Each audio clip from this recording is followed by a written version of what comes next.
Olá, seja muito bem-vindo ao Receita de Sucesso Podcast. Meu nome é José Oliveira e esse é um podcast de mentoria gravada com as pessoas mais bem-sucedidas do país. As perguntas desse podcast foram elaboradas de forma estratégica para direcionar a resposta dos nossos mentores, que revelam um verdadeiro passo a passo para que você também possa alcançar o topo. Para mais conteúdos, me siga nas redes sociais oliveira.jussiel e na condução desse podcast, dessa temporada que está surreal de incrível, minha querida esposa, Karen Hasse. E aí, Karen? Eu tô animadíssima para todos os convidados que vão passar por aqui, começando hoje com o nosso convidado, mentor especial. Especial. Antes de eu apresentar quem é, o pessoal já vai ficar na expectativa.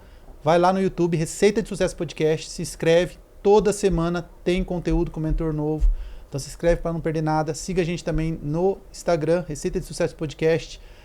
Se estiver gostando, vai lá no Spotify, deixa 5 estrelinhas, deixa seu feedback. Pra gente é muito importante saber como a gente pode melhorar. Quem são os mentores que você quer ver no Receita de Sucesso Podcast? Então, deixa lá já o seu comentário.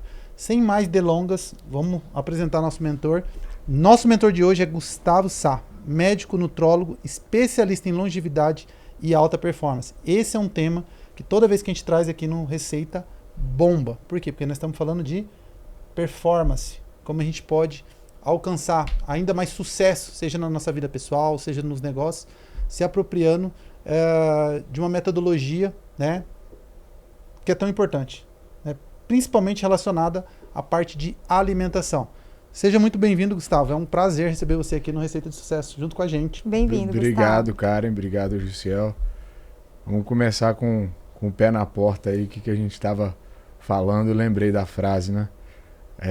Muitos empresários gastam saúde para juntar dinheiro e depois gastam dinheiro para recuperar a saúde, né? Então é sobre isso que a gente quer falar e antever um pouco quem está nos escutando para que não seja tarde demais essa tomada de decisão, né? E o quanto... Então vamos começar já trazendo ali, quais, se fosse colocar em pilares pra gente, o que você tem percebido nesse tanto tempo de atendendo várias pessoas, o quanto realmente isso tem um impacto na carreira profissional de uma pessoa. Se você fosse colocar realmente em pilares, assim, a principal diferença que você enxerga entre as pessoas que de fato tem uma rotina ali saudável, para aquelas pessoas que não têm essa rotina, porque o que se tem, né, a gente acaba tendo como base muitas pessoas que ficaram milionárias, bilionárias, né, que acabam se tornando ali sedentárias, não cuidam da saúde. Até parece que separar um tempo para cuidar da saúde é o oposto de sucesso. E o que você tem enxergado? Quais são as principais diferenças? E se você fosse estruturar esses pilares, como você deixaria isso para a gente?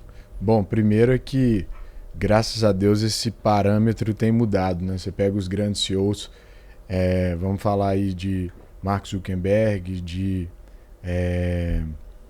CEOs como o CEO da Amazon, que agora tem pautado uma mudança drástica na saúde, né?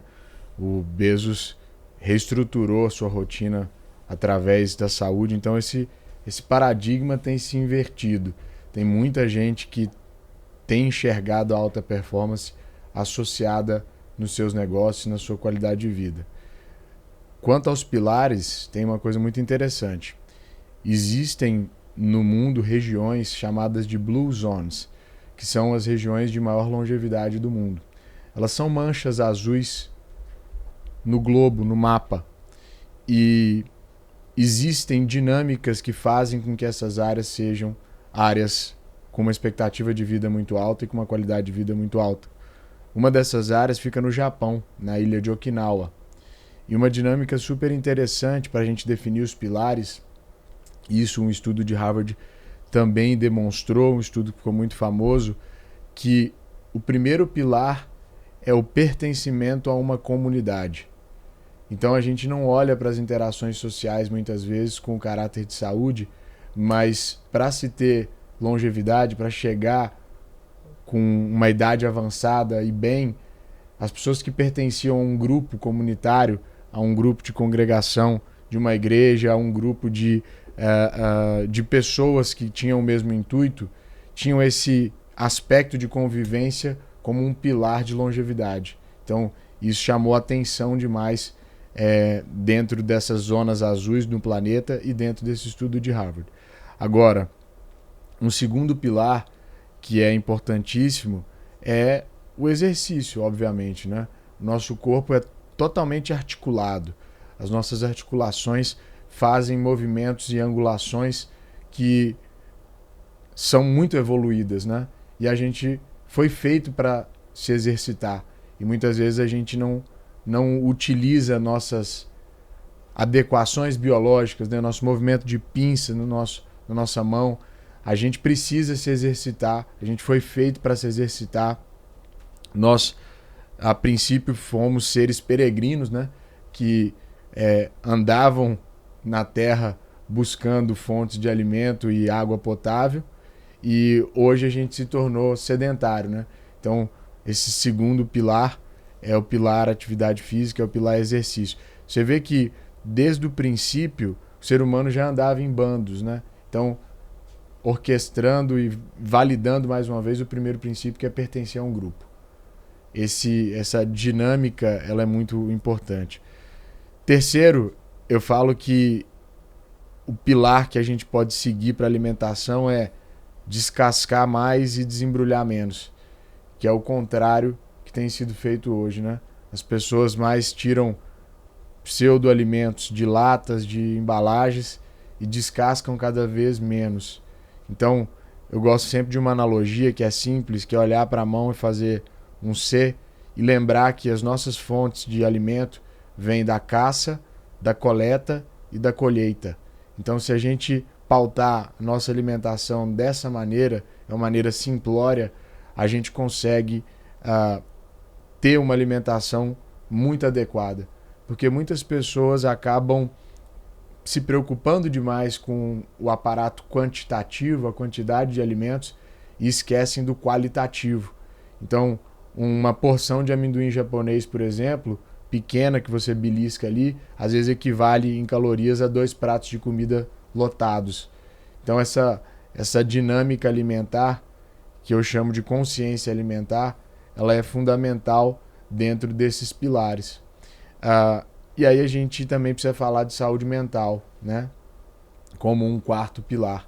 Essa filosofia japonesa, né? O Kaizen, hoje melhor que ontem e amanhã melhor do que hoje, é uma filosofia que acho que valida muito a saúde mental, para onde a gente deve direcionar e não deixar esse fluxo negativo que emana hoje de todos os lados nas redes sociais, por exemplo, atingir a nossa saúde mental.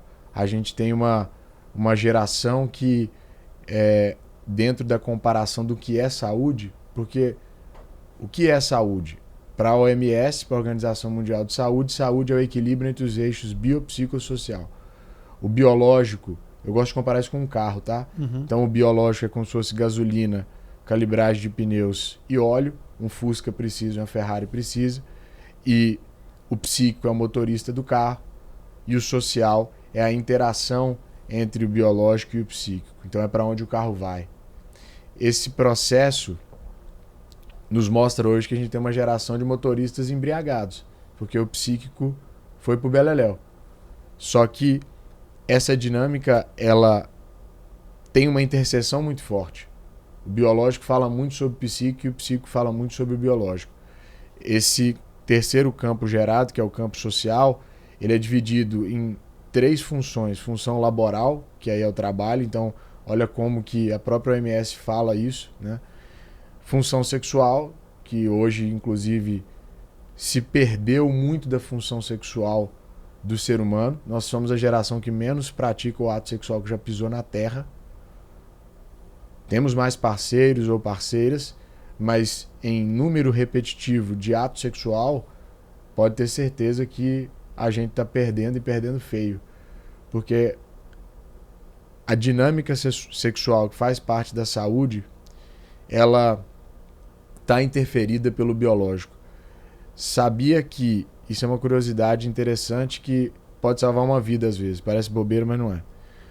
O homem muitas vezes, antes de infartar, ele brocha, ele tem uma disfunção erétil.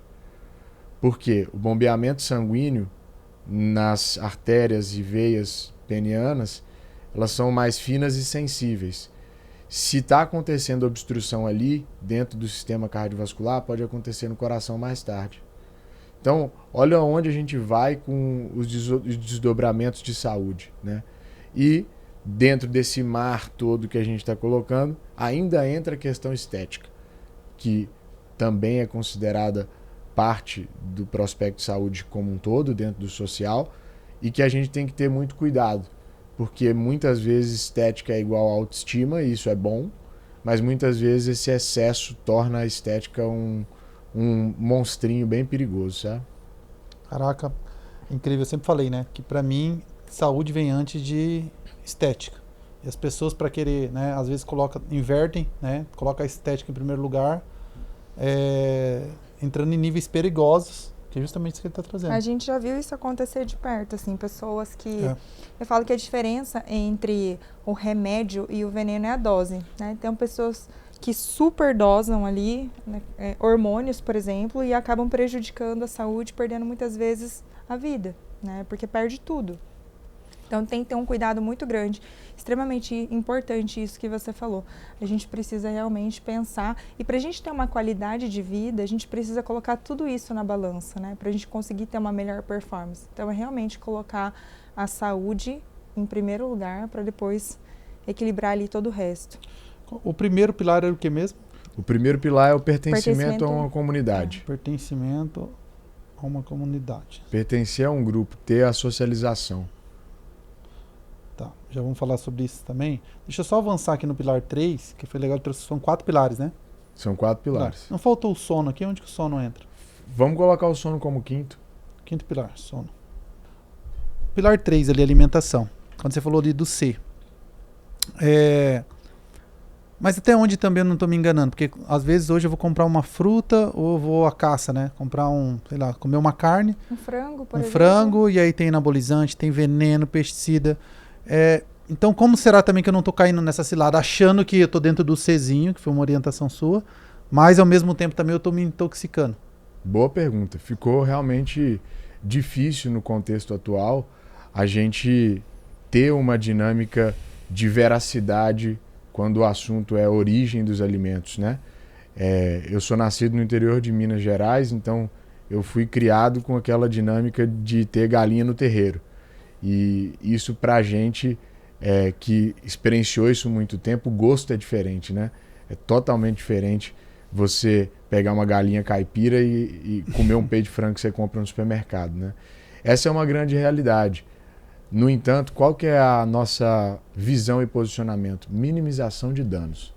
Hoje, dentro do aspecto que a gente vive, nós precisamos minimizar danos e suplementar. Uma dinâmica fundamental hoje é suplementar. A suplementação hoje ela é obrigatória. Muitas vezes eu preciso também desintoxicar, por exemplo. Você deu um exemplo nítido, tá? A contaminação de alguns alimentos com metais pesados, como exemplo chumbo, mercúrio. Isso no próprio ar a gente tem, né? Existe hoje forma de você quelar esses metais e fazer uma desintoxicação por metal pesado. Tem muito paciente que sofre disso sem mesmo saber.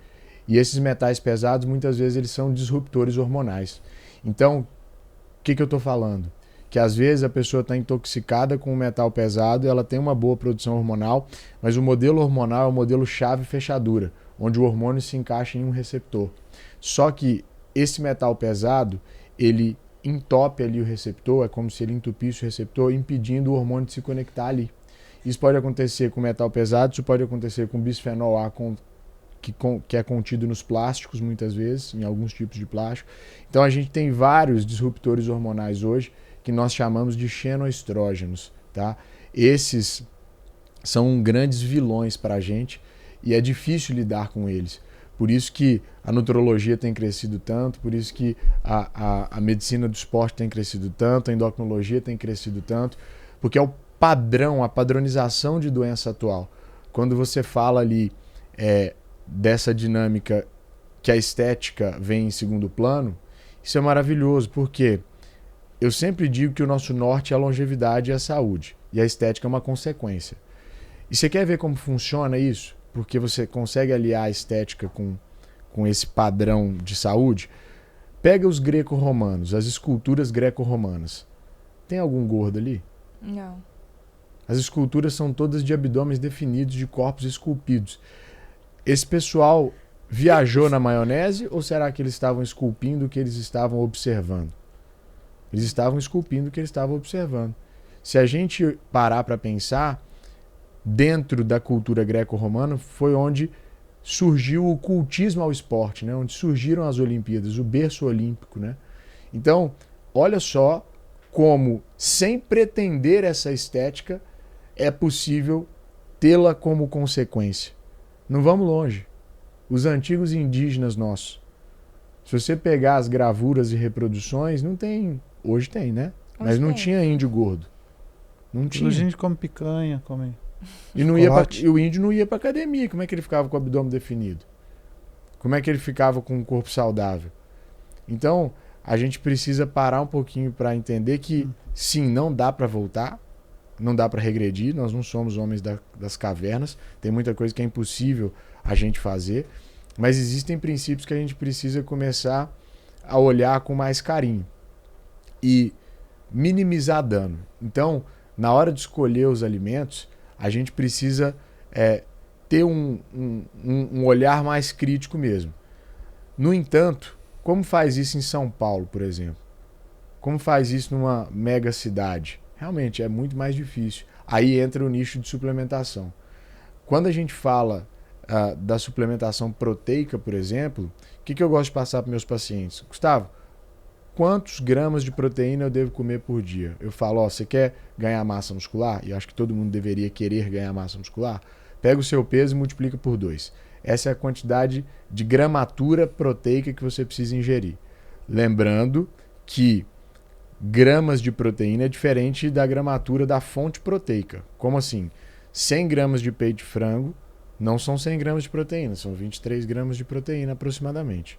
Então, o que você tem que bater é a quantidade proteica. E é muito difícil. Porque você pega assim, você pesa quanto, Juscelio?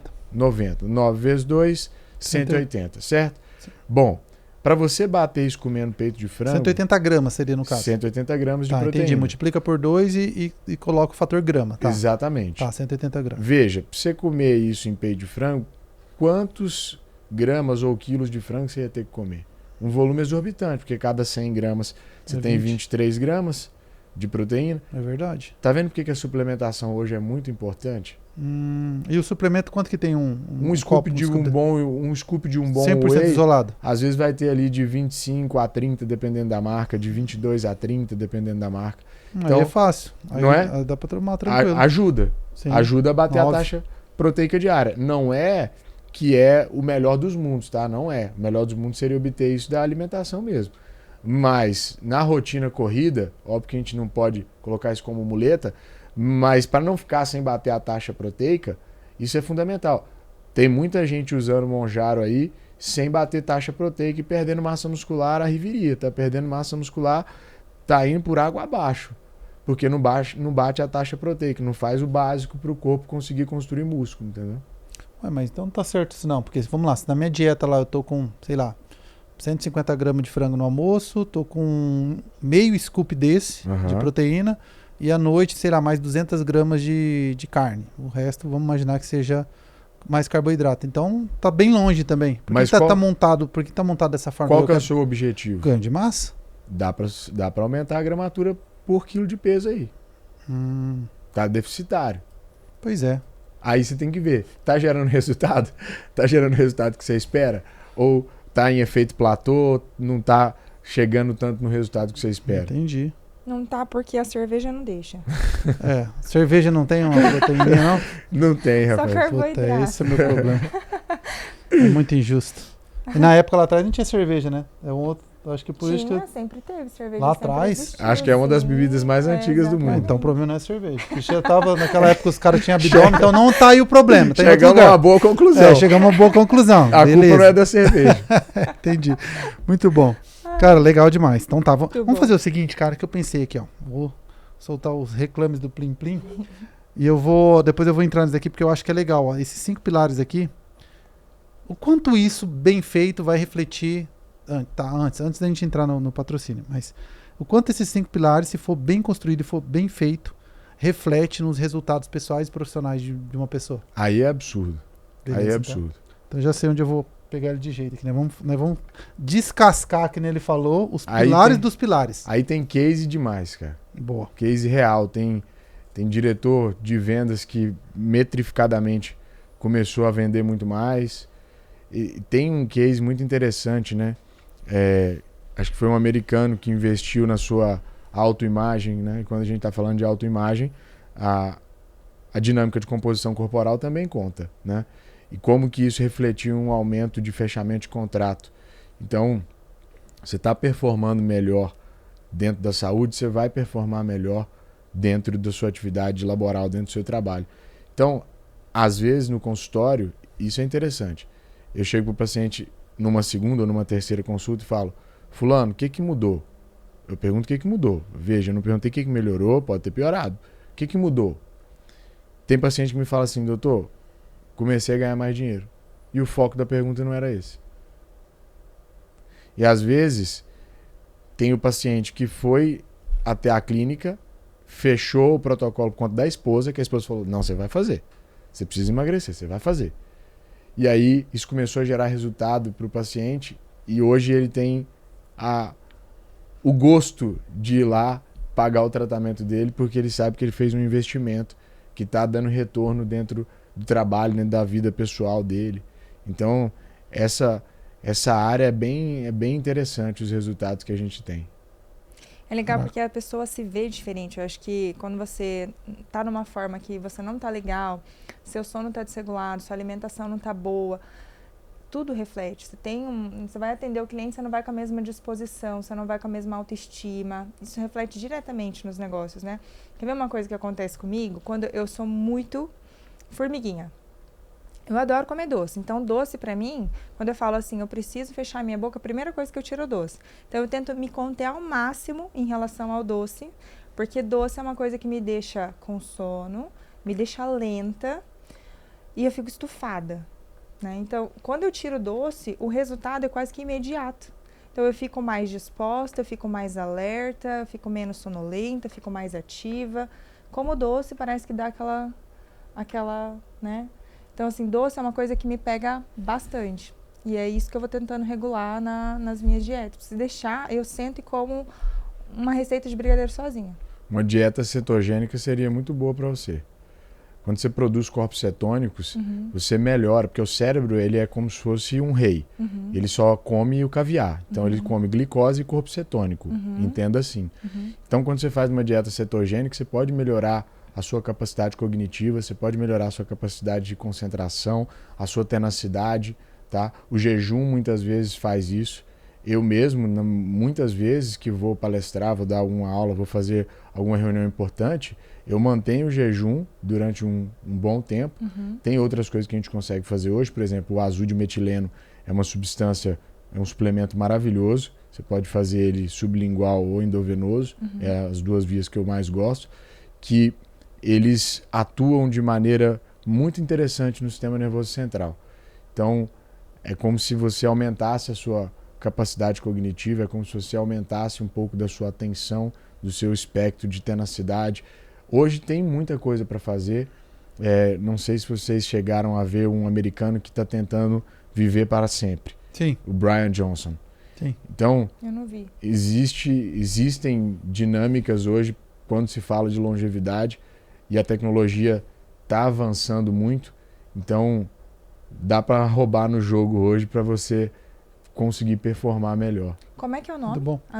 Azul de metileno. Azul de metileno. Então, ele faz mais ou menos o mesmo efeito do Venvance, que hoje eu vejo um monte de amigos que são empresários que precisam, preciso performar melhor, preciso me concentrar melhor, que usam Venvance como água.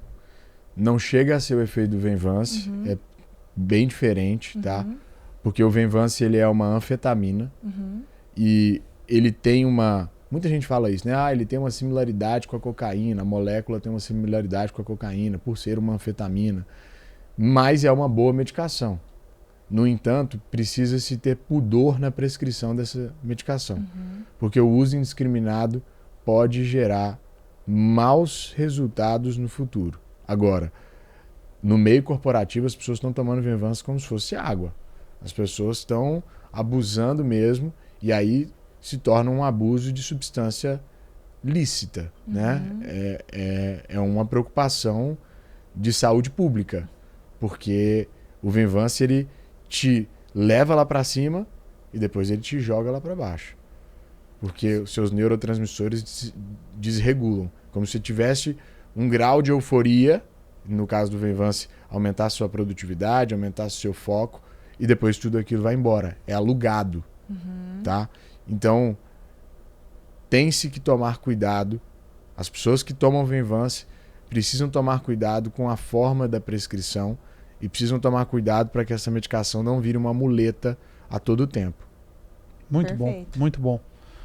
Tá gostando aí? Ó, já compartilha o maior número de pessoas possível. Não é um podcast, eu falo, a gente compartilha riqueza quando a gente compartilha conhecimento. Um conhecimento como esse tem que ser compartilhado, então dá um pause aí, compartilha com todas as pessoas que você quer presentear com esse conteúdo. Aproveitar e dizer que esse podcast tem o patrocínio da Monteiro Investimentos. Se você está pensando em diversificar a sua carteira, a Monteiro é a maior especialista em estratégias, utilizando o consórcio imobiliário como ferramenta de alavancagem para você crescer patrimônio, renda passiva, sem precisar descapitalizar a empresa, sem precisar perder aquela aplicação financeira, sem precisar descapitalizar outros investimentos. Você define valores de aportes mensais, a Monteiro vai fazer uma gestão estratégica. Quando você é contemplado, você tem a opção de comercializar essa carta, realizar o lucro e não pagar mais parcelas, ou você pode optar por investir em imóveis aplicando o conceito de Robert Kiyosaki do fluxo de caixa positivo, onde você compra imóveis, aluga esses imóveis e faz com que o seu inquilino termine de pagar o seu patrimônio. Dessa forma, você está gerando renda passiva de forma vitalícia que está sendo pago por outras pessoas. Então, se você quer formar patrimônio de forma acelerada, investindo no mercado imobiliário, chama lá a Monteiro, fala que eu vi no Receita de Sucesso Podcast para você ter acesso a uma consultoria personalizada. Vamos então descascar esses pilares aqui, cara? Com certeza. Bora. Bora lá. Então vamos fazer o seguinte, vamos tentar montar um super-humano. Como é que é o nome do nosso amigo lá que quer viver para sempre? Brian Johnson. Brian Johnson. Eu tô assistindo essa série, eu não terminei ela ainda. Muito legal. Legal. Vamos pegar esses 5 pilares e vamos tentar então trazer assim. Se a gente fosse deixar uma receita de sucesso para as pessoas que querem viver para sempre, não dá, né? Mas se querem ter mais longevidade, com alta performance, com grandes resultados. Vamos falar então, quais seriam os pilares dentro do primeiro pilar, pertencimento a um grupo, socialização. Então assim, é como se você fosse dando uma prescrição. Ó. Então eu vou dar uma prescrição, uma receita dentro de cada pilar, como se fosse uma atividade. Faz isso daqui que você já vai estar na frente de muitas pessoas. Qual que seria os principais pilares dentro do pilar 1? Dentro do pilar 1 é participar de uma comunidade mesmo. Então, seja uma comunidade religiosa ou não, seja congregação numa igreja ou não, seja um clube de corrida, seja um grupo de yoga, pertencer a uma comunidade faz com que a gente tenha uma longevidade muito maior. Então, é ter um ambiente de socialização constante, frequência. Esse processo vai levar a um engajamento comunitário. A significância que precisa ser desenvolvida quando a gente fala desse primeiro pilar. Mesmo que seja um grupo, sei lá, ruim. Aí a sua pergunta realmente... Isso daqui tá quase linkado com saúde mental, né? Tá linkado com saúde mental total. Agora... Que ele pode atrapalhar o pilar 4. Agora, ficar num grupo ruim já não é legal. Sai e procura outro grupo. Exatamente. Né? Então nós estamos falando sim de você ser pertencente a um grupo, mas um grupo que te agregue. Que te agregue. Ah, legal, a gente bacana. brinca, né? Mas assim, no meio corporativo, a gente fala que tem gente que parece que gosta, né? Por exemplo, aquele cachorro que quer sentar no prego. Você tá vendo que os teus amigos estão te deixando mais para baixo, né? Que só falam de coisa ruim, que você chega e fala, e aí, tudo bem? Não, tudo péssimo, né? E tem gente que insiste em ficar próximo disso. Então, a gente precisa fugir de qualquer pessoa, de qualquer grupo, de qualquer coisa que te leva para baixo. Deixa eu te fazer uma pergunta, assim como que isso já é comprovado, né? Que a tua renda é muito próxima às 5 pessoas que você mais tem convívio. Isso se aplica também na parte de alimentação? Sei lá, você já viu um gordo andando com 5 caras fisiculturistas? Exemplo. Geralmente se aplica também se você está com um círculo social de pessoas que cuidam da alimentação, exercício, tá alinhado. Geralmente ele anda com aquela pessoa que é o oposto ou não? O que você percebe? Se aplica demais. Na medicina mesmo? A gente tem um conceito chamado de ambiente obesogênico. Então existem dados mostrando que se você tiver pai e mãe obesa, probabilidade daquele filho ser obeso é altíssima. Se tiver só um dos dois, ou pai ou mãe, ou só pai ou só mãe obeso, aquela probabilidade cai absurdamente. A gente chama isso na medicina de ambiente obesogênico. É por isso que eu falo que lá no consultório a minha intenção é tratar as famílias. Porque quando você trata a família, você muda a ambiência. Se você consegue entrar dentro de uma casa e tratar a família, você consegue mudar essa ambiência. Então isso é válido com total certeza nessa dinâmica. Porque é muito difícil você conviver com pessoas que têm princípios e valores diferentes do que você pratica, né? Do que você emprega. Então, baita ponto que você colocou. Legal. Mas por que eu trouxe isso? Porque, assim, primeiro ponto, né? Para deixar claro o pilar 1. Então, eu preciso me inserir numa comunidade, uma comunidade que me agrega. Então, sei lá, se eu tô com dificuldade de perder peso, talvez eu possa procurar um grupo de crossfit, sei lá, uns crossfiteiros. Eu começo a me socializar nesse grupo, automaticamente eu vou ser... os hábitos daquelas pessoas vão, de uma certa forma, me agregar. Então eu tô, além de sim pertencendo a um bando, mas é um bando com hábitos que vão me ajudar. O exemplo arrasta, né? Legal. Não tem jeito. E ao contrário, Gustavo, por exemplo, somos magros, mas o meu filho é gordo. Uhum. E já tentamos de tudo, por exemplo, já tentamos dar salada, já tentamos fazer diferentes formas de cozinhar o mesmo alimento para saber se o paladar de alguma maneira se agrada. Nada funciona, não experimenta nada. Para aquelas pessoas que têm hábitos saudáveis, mas que não conseguem colocar isso para os filhos, existe uma solução para isso? Vamos lembrar que a obesidade ela é multifatorial. Então existem componentes genéticos, existem componentes hormonais, existem componentes sociais, existem componentes externos, que aí a gente pode colocar a dinâmica de tela, por exemplo. O consumo excessivo de tela, comprovadamente, aumenta a ingesta de alimentos. Então a pessoa está lá com a tela aqui e está comendo. Vai tá com a tela, vai comendo. Vai com a tela, vai comendo. É uma doença multifatorial. Então, qual que é a grande virada de chave? É enxergá-la como doença. Porque o obeso, ele nunca vai deixar de ser obeso. Ele tem a doença a obesidade mesmo estando magro. Ele estava com excesso de gordura corporal e agora não está mais, mas ele deixou de ser obeso? Não. A obesidade é uma doença crônica. Então, muitas vezes, eu preciso olhar com esse olhar.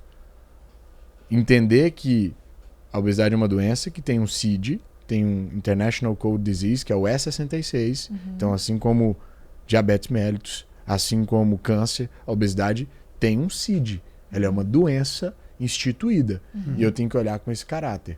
Porque se eu sou diabético, tipo 1, por exemplo, que é o que toma insulina, que precisa tomar insulina sim ou sim.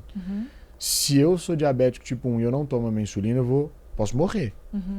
Então, muitas vezes eu tenho que tratar a obesidade. Muitas vezes eu vou precisar usar medicamento. Ah, é para sempre? Não, às vezes eu vou precisar usar o medicamento para chegar num nível que eu preciso chegar e aí depois possa ser que eu consiga manter sem o medicamento, por exemplo. O que eu não posso é deixar uma pessoa na zona de risco de uma doença, de qualquer doença, visto que eu aumento riscos cardiovasculares, visto que eu aumento diversas coisas. Principalmente falando de crianças, adolescentes, os traumas que isso pode gerar no futuro, porque é difícil para essa pessoa, muitas vezes, conviver com toda a dinâmica de julgamentos que essa pessoa vai ter, de enfrentar ali uma dificuldade de socialização. Então, olha onde a gente chega. O emagrecimento é só a porta de entrada, muitas vezes, para que uma pessoa consiga prosperar.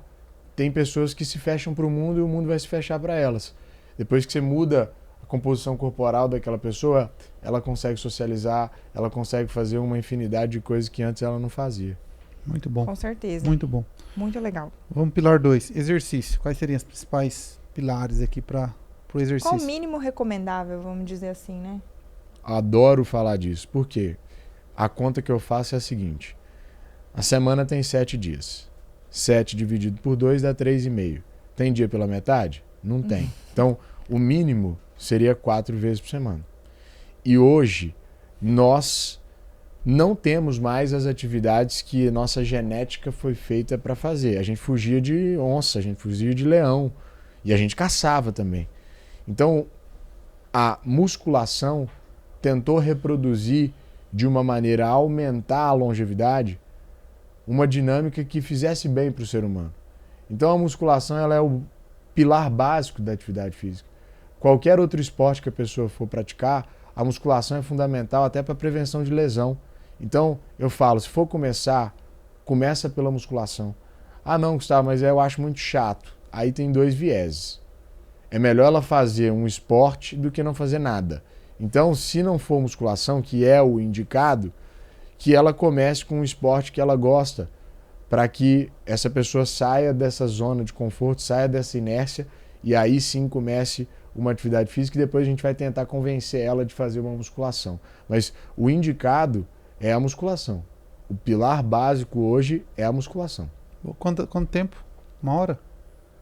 A dinâmica de periodização por tempo, ela é muito mentirosa.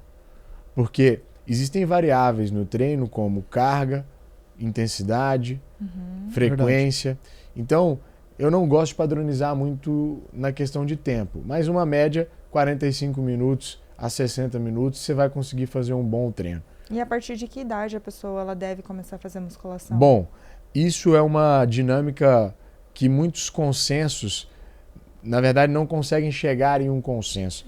Digamos que as sociedades, às vezes, seja a sociedade de pediatria, seja a sociedade de endocrinologia, as sociedades, às vezes, batem um pouco cabeça com isso, mas, assim, a introdução nesse universo, ela é interessante a partir dos 12, 13 anos de idade, tá? Eu comecei, por exemplo, com 13 anos de idade e foi a melhor coisa que eu fiz para mim e para o meu futuro, que eu já venho colhendo esses frutos nos dias atuais. Mas você tem hoje já crianças com menos idade que já estão sendo introduzidas nesse universo, tá? É algo muito novo para todo mundo. Mas nessa faixa etária de 13, 14 anos, a introdução tá mais do que recomendada. Boa. Alimentação. Vamos lá, dar as dicas aí pra gente, então, de os principais pilares da alimentação. Eu acho que uma coisa muito interessante quando a gente fala da alimentação é falar do jejum, né? O jejum noturno, que é o que a gente foi feito para fazer, é um tipo de jejum que obedece à cronobiologia. O que é isso? O horário que o sol se põe. Nós não somos coruja nem morcego para enxergar à noite. Então o nosso corpo não é adaptado para a noite. O que a gente está caçando fazer comendo à noite? Por quê? Tem pra ficar gordo. Exatamente isso. Essa é nova. A noite ideal não é comer nada. Olha só, quando a gente pensa numa dinâmica de individualização de tratamento, se o cara for treinar no dia seguinte um treino intenso, eu não vou falar para ele não comer nada à noite. Mas, se a pessoa está num processo de emagrecimento, vamos lá, se ela busca emagrecer, o que acontece se ela comer uma pizza, estou dando um exemplo, tá? Se ela comer uma pizza 10h30 da noite. Essa pizza vai passar pela boca, esôfago, estômago, intestino. No intestino ela vai cruzar as microvilosidades intestinais e vai cair na corrente sanguínea na forma de glicose. Glicose, lá no sangue encontra o oxigênio que eu acabei de inspirar. O2 mais glicose, eu tenho uma reação bioquímica chamada de glicação.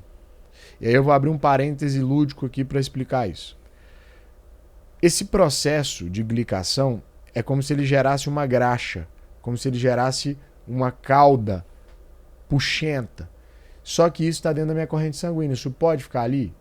Não.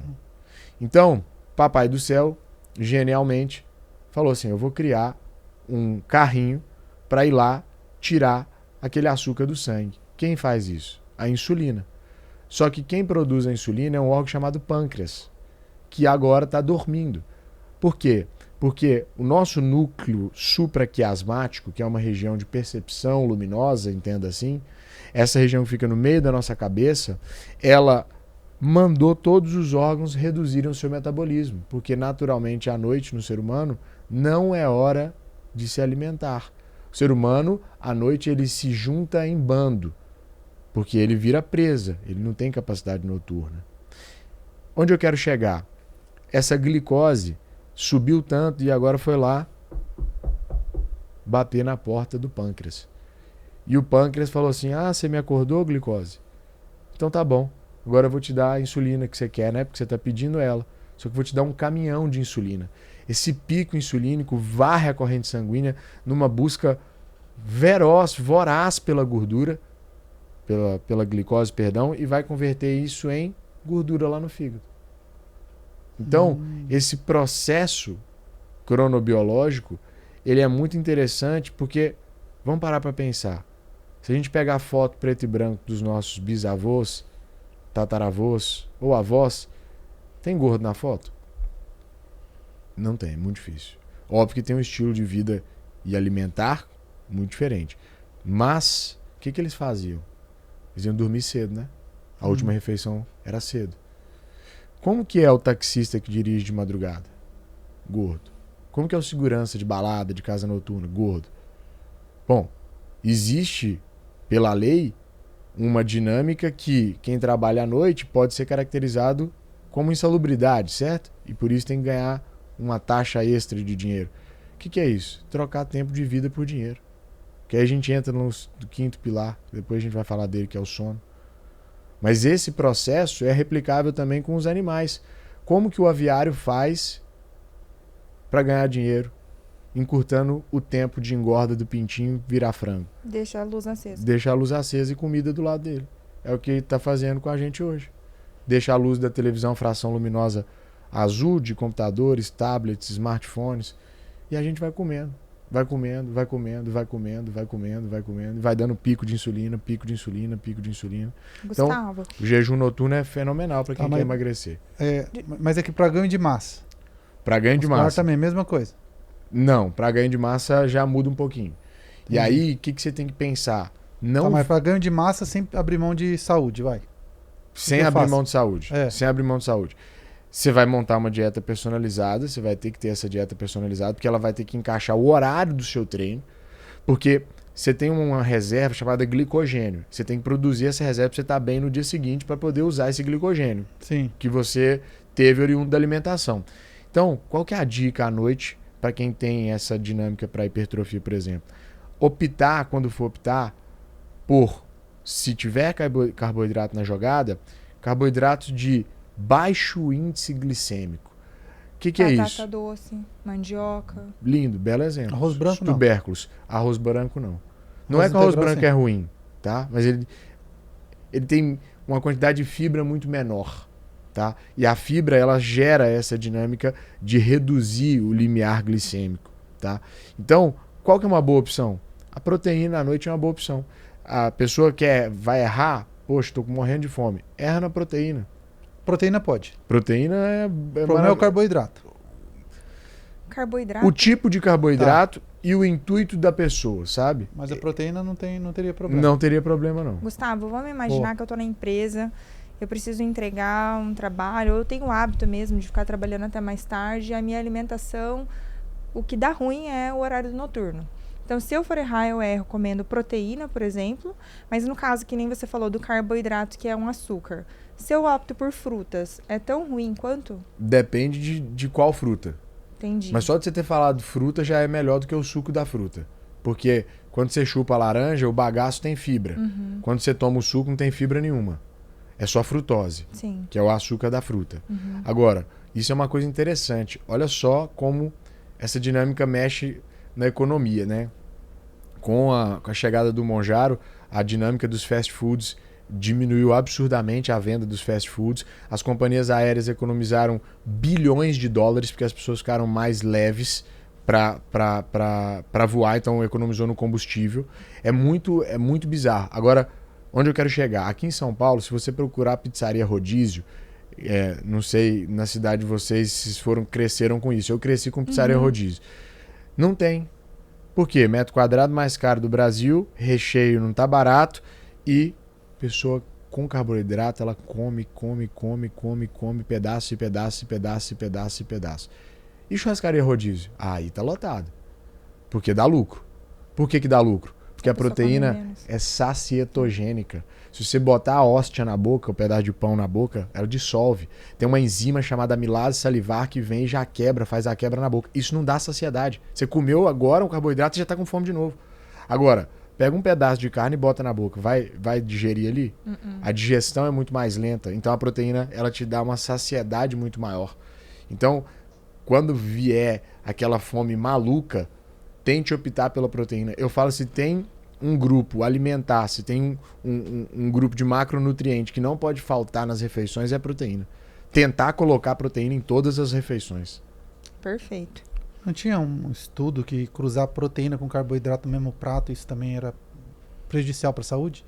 Na verdade, existe uma dinâmica de ordem, mas cruzar os dois você pode cruzar tranquilamente, mas como é a dinâmica de ordem? A ordem que você come o seu prato influencia na sua glicemia, na quantidade de açúcar da sua corrente sanguínea. Se você começa pelo carboidrato, você vai ter um pico de açúcar e um pico de insulina, consequentemente, maior. E esse processo de aumento de glicemia e de insulina não é legal. Então é legal começar mesmo pelo baldão de salada, sabe?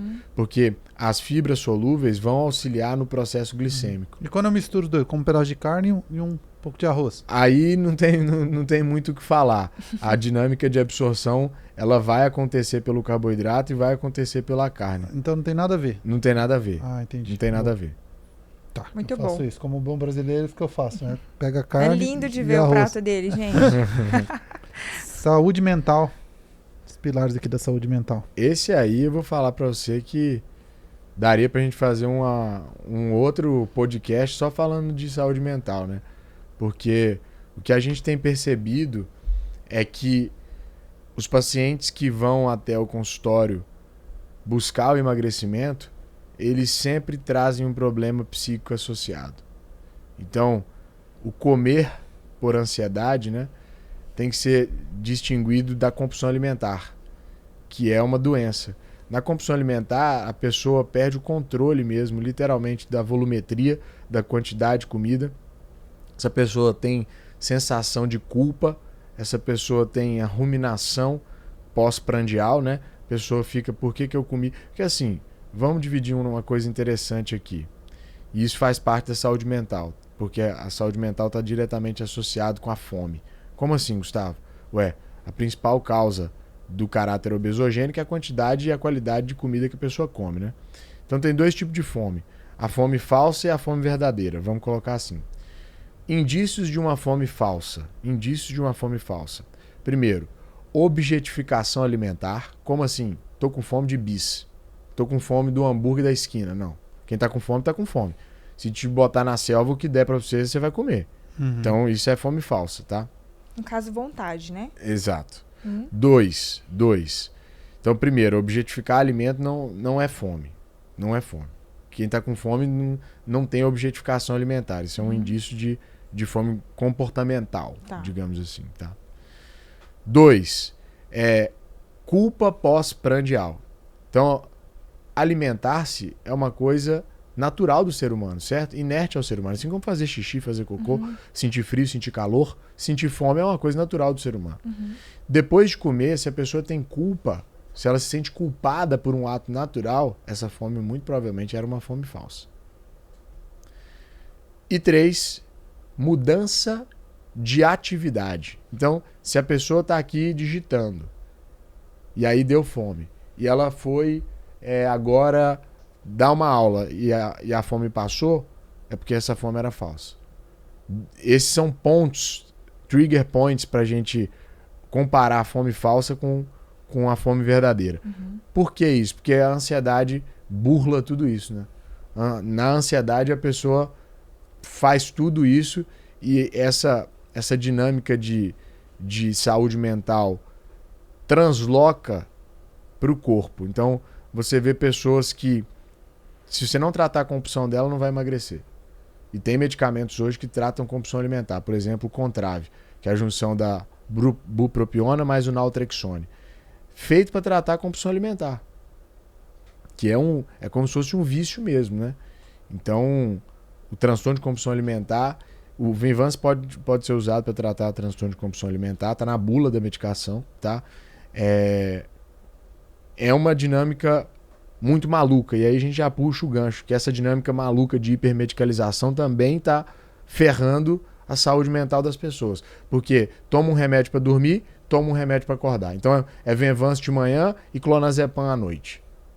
Meu Deus. Virou um turn-on e um turn-off. Um turn-on, mundo corporativo, o pessoal brinca, que abre a gaveta, tem um Stilnox, tem um antidepressivo que seja, tem um Venvanse e tem um Rivotril, um benzodiazepínico, que é medicamento para dormir. Meu Deus. Porque virou isso, entendeu? Virou isso. Loucura. Tem um remedinho para ficar feliz, que é o antidepressivo. Aí tem um remedinho para acordar, que é o Venvanse, para produzir. Aí tem um remedinho para desligar. Então a saúde mental, ela está ladeira abaixo. Aqui, qual que foi os pilares aqui, que é a dica que você deu dentro de saúde mental, então? Dentro da saúde mental. Conseguir separar. Dentro da saúde mental, vamos lá. Primeira coisa, a saúde mental, ela volta lá naquele primeiro princípio de socialização. A saúde mental, ela entra no processo de atividade física também, porque a atividade física é o principal remédio para você ter uma boa... Só para a gente ter uma ideia, não existe, tá? Até o momento que eu estou falando com vocês, uma medicação que, comparada à prática regular de atividade física, apresentou melhores resultados do que a atividade física. Não tem uma pílula no tratamento da depressão, por exemplo, tá? Caraca. Que apresentou melhores resultados do que a atividade física. Então a gente fica depositando muito na pílula quando esquece do básico. Ah, Gustavo, mas a pessoa não tem força nem para fazer atividade física, ela tá numa maré depressiva absurda. Não numa maré, ela tá com a doença mesmo. Tem os graus de depressão. Aí, a medicação. Então, a medicação ela é muito bem-vinda. Só que por que não fazer um e outro? E não só um ou outro, entende? Entendi. Então, a saúde mental, a dinâmica é muito vasta. Ser feliz nos dias de hoje, que é o que todo mundo busca, não é fácil, né? Ser feliz nos dias de hoje não é fácil. São várias variáveis que a gente tem, né? Então, saúde mental você estava falando, né? Volta a questão do pertencimento, a questão da atividade física, a questão da alimentação, imagino também, que vai influenciar. Vai influenciar demais. O que mais que a gente pode colocar? A gente pode entender também que um processo de higiene digital também pode trazer uma dinâmica de saúde mental interessante. Redução do tempo de tela, né? Essa ansiedade que tem sido gerada pelas telas hoje é um fenômeno que a gente ainda vai ver, olhar para trás e falar, meu Deus, para onde a gente caminhou, né? Boa, muito bom. E o sono, por fim, quinto pilar, então? Agora entrou num assunto maravilhoso, cara. Entrou num assunto maravilhoso. Por quê? O sono, ele... Vamos colocar assim, você e a Karen foram viajar, tá? E aí vocês postaram lá, vocês foram pra Maldivas. Vocês postaram lá, viagem maravilhosa e tal. Os colaboradores da Monteu falaram assim, nossa, os chefes vão voltar descansados, né? Vão voltar bem-humorados. Chega segunda-feira de trabalho, tá lá, os dois, cara emburrada, dando patada em todo mundo. Faz sentido isso? Não. Então por que as pessoas hoje acordam cansadas? Elas não conseguem... Se elas acabaram de passar pelo processo de recovery. Porque esse recovery não foi bem feito. Faz sentido eu acordar, ter deixado meu celular carregando e ele não tá carregado? É o que tem acontecido hoje. Processo de sono prejudicado. Então, as pessoas estão com uma qualidade de sono muito ruim. Porque antes, na medicina do sono, você perguntava para a pessoa assim, você acorda muito durante a noite? Você tem dificuldade para pegar no sono? Hoje você tem que perguntar se acorda cansado. Porque não adianta só perguntar essas duas primeiras perguntas, não. Você tem que perguntar, você está acordando bem disposto ou está acordando cansado? Porque senão seu sono não foi regenerativo. Isso é uma coisa que as pessoas muitas vezes não olham. E tudo começa dali. Tudo começa dali. Aí você tem processo de higiene do sono, que é coisa boba. Manda aí, que essa eu quero saber. É coisa boba, mas funciona, tá? Então, lugar calmo, tranquilo, escuro e silencioso. Afastar-se das telas, seja celular, seja computador, seja smartphone, 30 minutos antes de se deitar. É o suficiente? 30 minutos é o suficiente? É o suficiente. Tá. Ter regularidade no horário que você vai dormir, então todos os dias tentar dormir naquele mesmo horário. Basicamente é isso que é a higiene do sono. Já entendi. Anotei aqui, ó. E quanto tempo de sono? Porque falar que é 8 horas no dia que a gente vive hoje é quase que Vamos lá. Essa dinâmica do tempo, ela é verdadeira. As 8 horas é o que era esperado. Mas a gente sabe que a correria é muito maluca. Então, tem paciente que vai dormir 6 horas e vai acordar super bem. Tem paciente que vai dormir 9 e vai acordar super mal.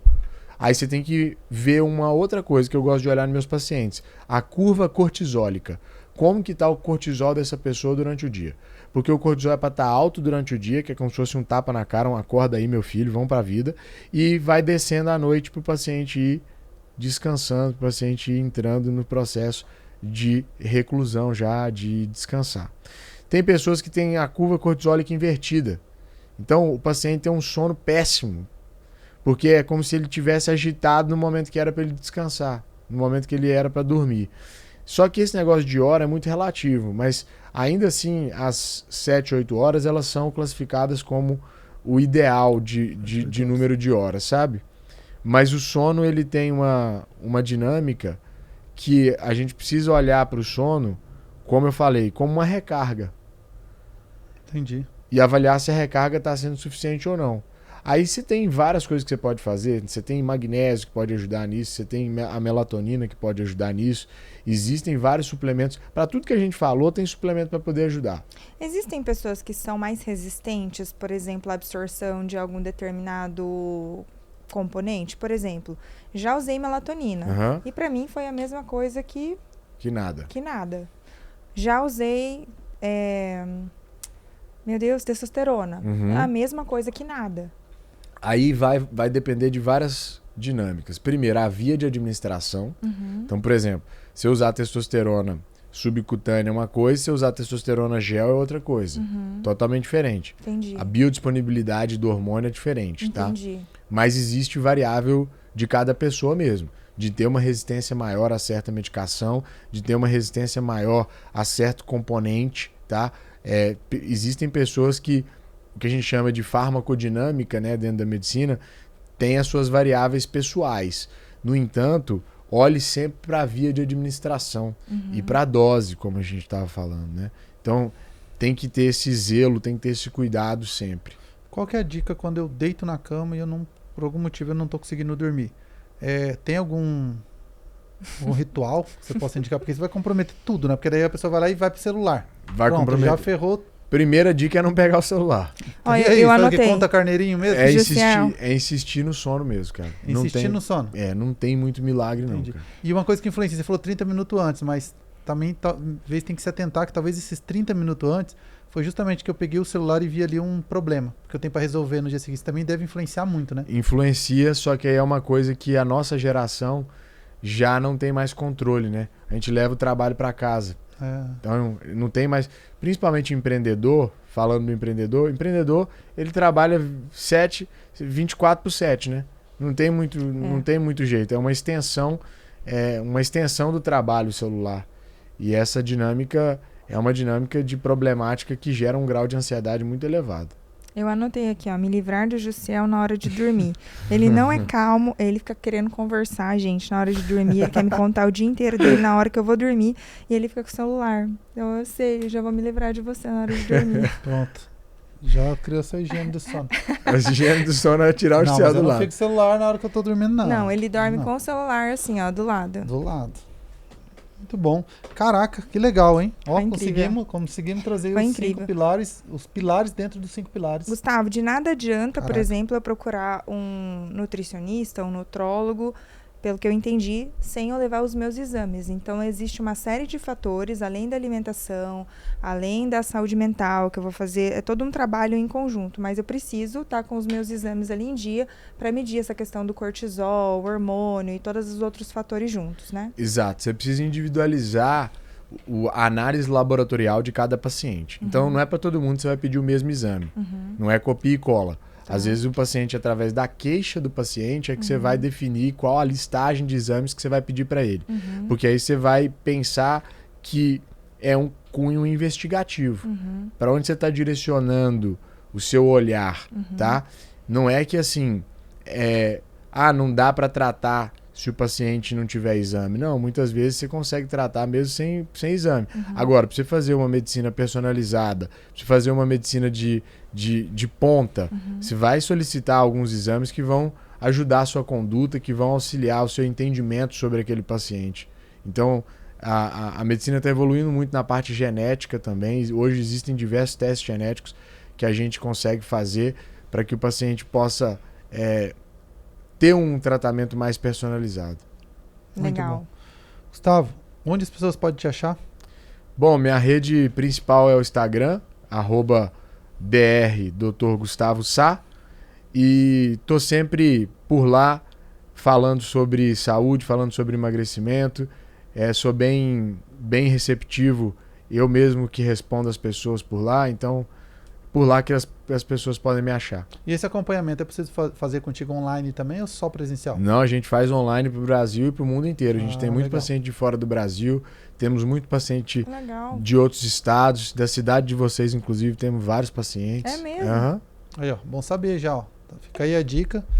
Agradecer, né, cara, Gustavo, né? Nossa, que Gustavo, obrigada podcast, que demais. incrível, que Foi mentoria incrível. incrível. Obrigado vocês aí. Foi sensacional. Vocês formam um casal de bons entrevistadores. Obrigada.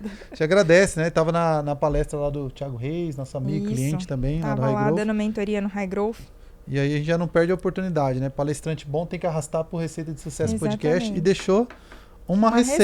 receita. Você que tá bem acostumado com o termo receita, só que é uma receita para o sucesso.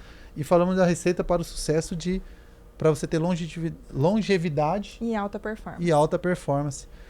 Ó, Olha, você gostou? E não é fazendo propaganda não, mas a receita que vocês tiveram, eu fiz a minha consultoria lá da Monteu, o modelo de negócio de vocês, fenomenal também. Tem uma receita de sucesso ali. Oh, que legal. Né? Ah, obrigado. Gostei bastante do modelo de negócio, não conhecia ainda, mas uma receita de sucesso também, né? Ah, que legal. elogio Bom, a bom, gente né? fica feliz. Fica feliz demais com o feedback. Com certeza. Gente, não tem nem o que falar, né? Compartilhar quantas pessoas, cara? Compartilha com Só todo com quem mundo. gosta. Só com quem Exatamente. gosta. Ó, E se não gostou, compartilha com quem não gosta. Com quem você não gosta. exatamente. Não tem como não gostar, né? Gente, Não ó, tem incrível. como. Pega esse episódio agora, ó, e indica pra todas aquelas pessoas que você fala, cara, eu quero ver essa pessoa bem. Isso daqui é uma receita de sucesso para aquelas pessoas que você quer que tenha longevidade, aquelas pessoas que você quer que tenha alta performance.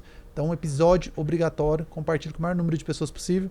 Aproveite e se inscreve lá no YouTube, Receita de Sucesso Podcast. Toda semana tem mentor novo.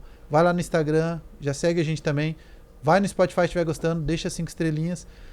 Aproveitar e pedir para me seguir também, oliveira.jussiel. E Gente, nas minhas redes sociais, no @Karen Haas, eu quero que vocês mandem para mim quais são os mentores que você quer ver sentado aqui no Receita de Sucesso. Então, manda lá a sua sugestão.